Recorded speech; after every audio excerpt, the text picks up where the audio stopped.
several stories of brotherhood and community living at the protest sites at where the farmers are protesting across Delhi borders.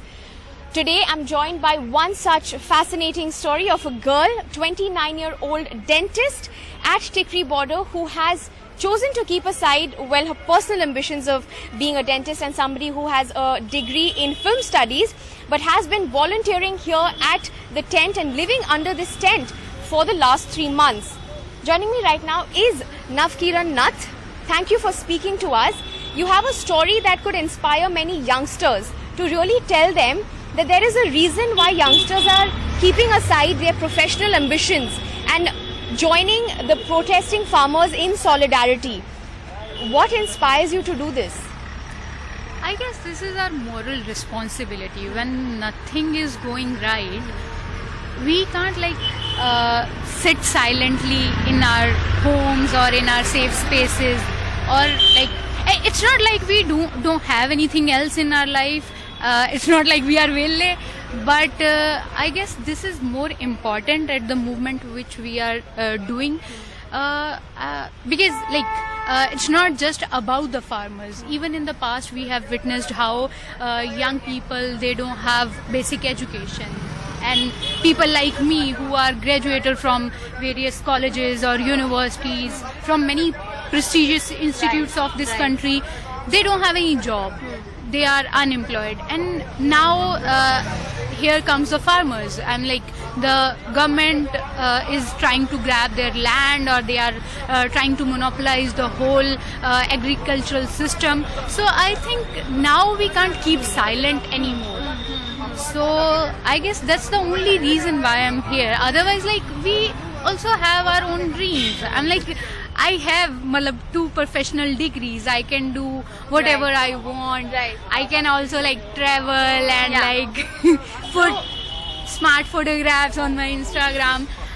That's also important. That's also part of our lives. But the thing is, at this juncture, we can't keep silent anymore.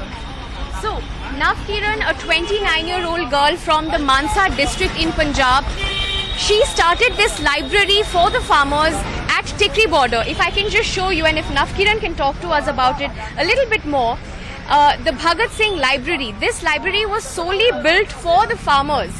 Tell us a little bit about that. Why did you think it was necessary to build a library जबकि यहाँ पे इतने सारे लोग protest कर रहे हैं? You chose to build a library for them.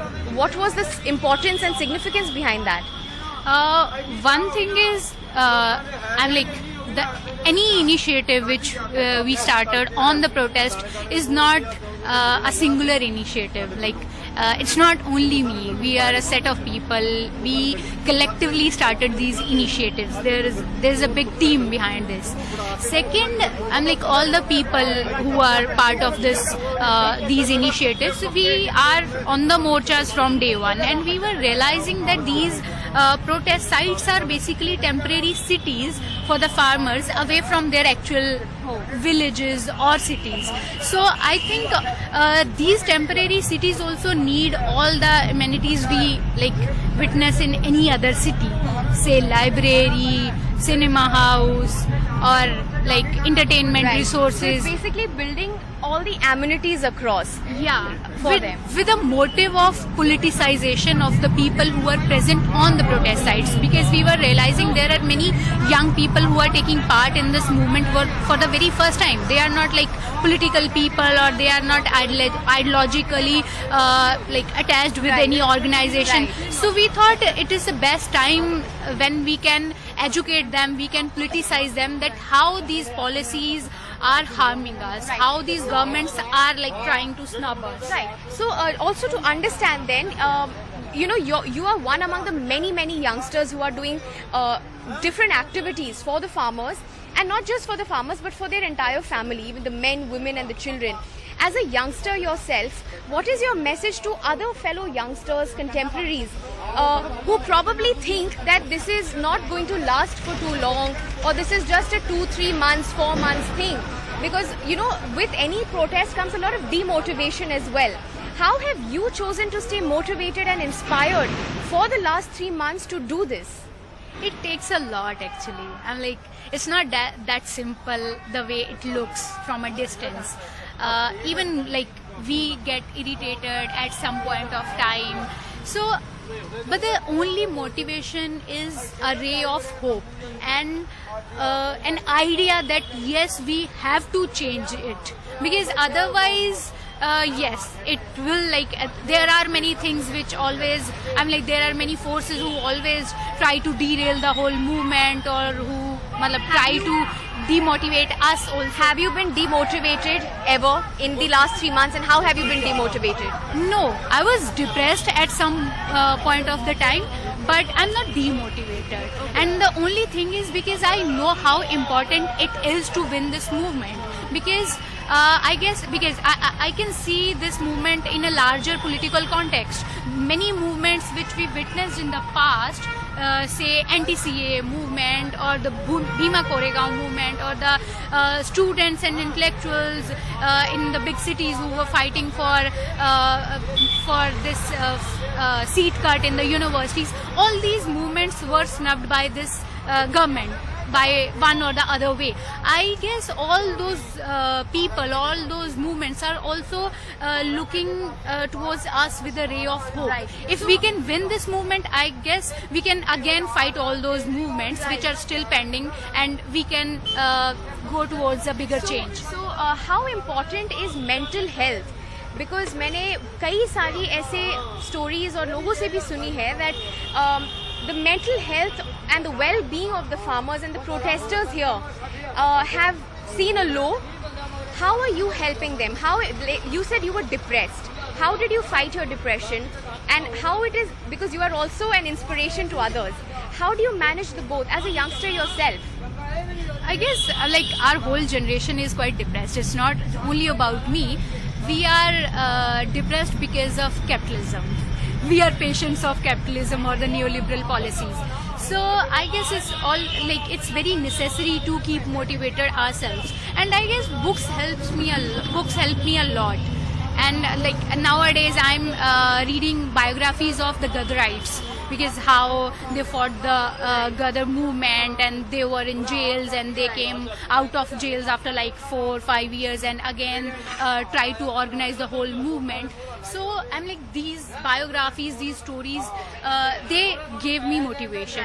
And we are also planning, like many young people who are present on the protest site, we are planning to organize regular screenings in the on the protest sites. We are trying to invite these nukkad teams, drama teams to come and like organize the nataks, dramas at the protest site. You are also one of the copy editors of the farmers' own newspaper, which is now the famous Trolley Times. So you are one of the editors in that. You also have a background. You've grown up seeing your parents protest. Tell us a little bit about that. And my final question to you is, what is your message to the youngsters? Again, what would you like to tell them? Yes, like I'm one of the editorial team member of Trolley Times, and I have a privilege of growing up in a activist family. I'm seeing farmers protest from the age of say 5, 6, and I also went to jail once in one agitation in Chandigarh and faced custodial beating at that time. So yes, I'm like, we are going through all this from a long time now, and you can say we are Andolanjeevis from a long time. But I guess that's not something like our sole goal in the life, but that's our duty. Right. Because if I'm not wrong, only 2% of the students who take admission in first class in our country, they reach to the level of university or college. Okay. So I guess it's our responsibility towards that 98% who didn't make that, or the ones who never got admission in the schools. So for them to create a better country for them, it's our responsibility to understand these policies and to oppose these policies. What is your message to the youngsters watching you right now? I guess I'm like, we have to stand for the farmers and against these fascist governments, because it's not just about the farmers. they are not going to spare anyone. That we also witnessed in the past. First they attacked the Dalits, then they attacked women. They are constantly attacking women. They attacked students, intellectuals, and then farmers, and also the religious minorities. Right. And So what would you I like guess to tell them? I guess we have to stand up, Right. and we have to fight for our rights, because otherwise, like it's gonna be quite messy for our country to Right. to be a democratic country anymore. Already we are like Right. very low on So the pedestal. That is Navkiran Nath, one of the volunteers who has been volunteering and of course protesting for the last 3 months.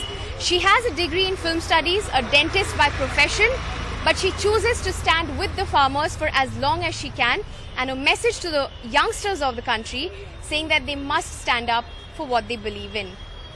With camera person Gauri Prasad in Delhi's Tikri border, Shanakshi Chakravarti for NDTV.